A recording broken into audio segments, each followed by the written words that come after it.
Hey everybody, Who's Your Jedi here with another review for you. This time I'm talking about episode 11 of season 2 of Ultimate Spider-Man called Swarm.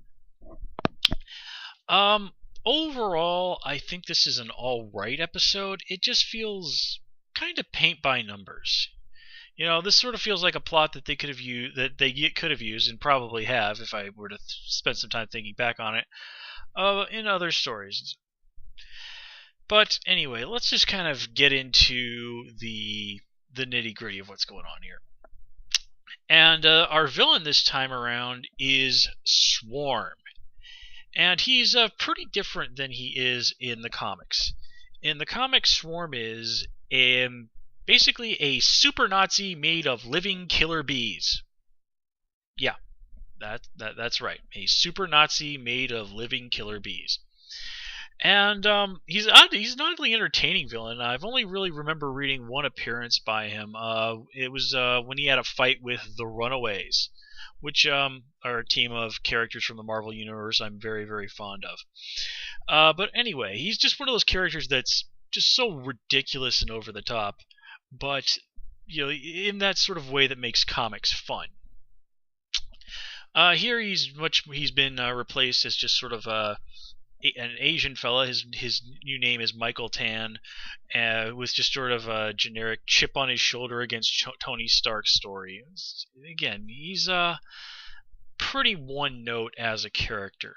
Now, the idea of taking actual killer bees and replacing them with Spider-Man spider tracers, I have to say that's actually an extremely cool idea.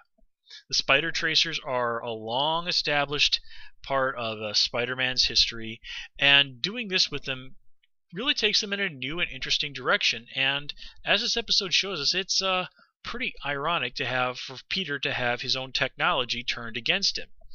And as this episode also demonstrates, that this is something that Iron Man has a little bit of familiarity with. And really, the villain is almost incidental here. I mean, look at how little they actually do with Juggernaut, which is a real shame because there's a very famous story from the 70s, I believe it is, that's all about Spider-Man trying to stop the Juggernaut and realizing that he is just horribly, horribly out of his league, as time and time again, everything he throws at the Juggernaut just amounts to absolutely nothing. But anyway, as I was saying, this episode is really about the sort of continued mentor and student relationship between Peter and Tony. And that's cool. That's one aspect of it that I like. It's something that they did actually have in the comics for a while, where Peter was working for Tony Stark as Peter Parker and was a member of the Avengers as Spider-Man. And Peter and Tony are two very different people, but they're also people with some pretty strong similarities, particularly in their science background. And seeing Tony serve as Peter's mentor, ultimately leading him to take up the Iron Spider suit, a high-tech Spider-Man suit influenced by the Iron Man armor, and do some other very important stuff that factored into the very famous Civil War storyline. Cool stuff. And here, as I said, that kind of continues. The problem is that if you really stop and think about it, though, the whole thing here is that Peter does not listen to the older, more experienced hero, and it blows up in his face. Haven't we seen more than a few episodes where Peter fails to listen to Nick Fury, and it blows up in his face? And haven't we seen many instances of the Amazing Friends, who are supposed to be learning from Spider-Man, the more experienced hero, but ignore him, and then it blows up in their face? This is something I've complained about before, and it's on this show. Nobody ever learns from their mistakes, and that is really just absolutely poison to any sort of real character development. Now, sure, there are people out there in the real world who never seem to learn from their mistakes, and even I can certainly say that there's been times when I've gone out and made the same stupid mistake more than once. But there's also been many instances where I have indeed learned from my mistakes, and it's like, oh yeah, I am totally never doing that again. And it's that lack of any real growth that really, really bugs the hell out of me.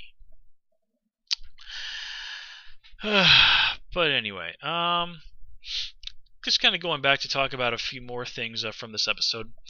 One thing that did bother me is that Spider-Man says that I have to be close to put this tracer on Juggernaut.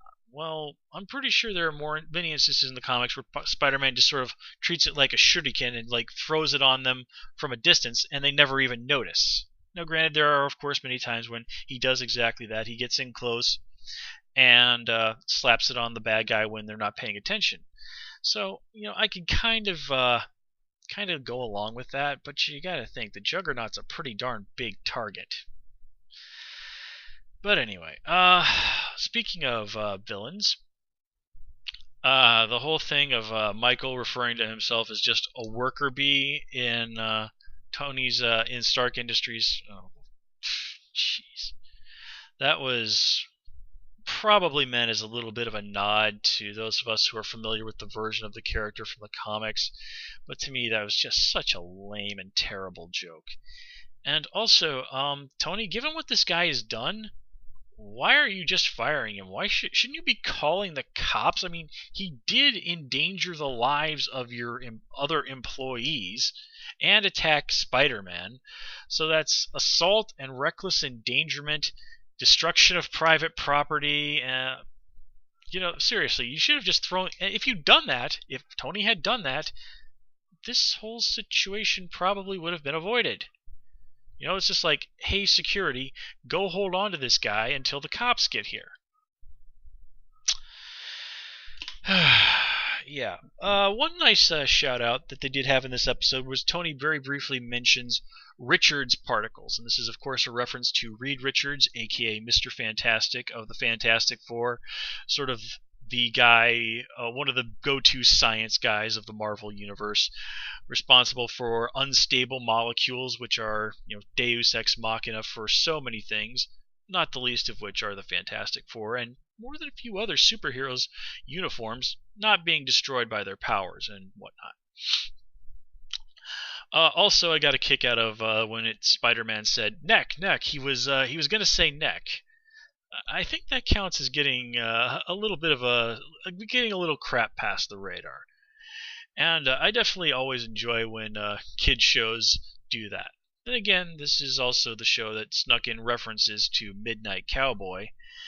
And yeah, one of the main characters in that movie is a male prostitute. So, yeah. But anyway, folks, overall, as I said, this episode is okay, but there's really very little in terms of characterization going on. The action, I mean, it's at the end of the day, it's really just a totally serviceable episode. I found myself getting a little bit bored while watching it and just kind of like, alright, I kind of want this episode to end so I can go do something else, I mean, my copy of The Sims 3 is not going to play itself, right? Anyway, folks, that's all I got for you this time. As always, please comment, rate, and subscribe, and until next time, take care and have a good one.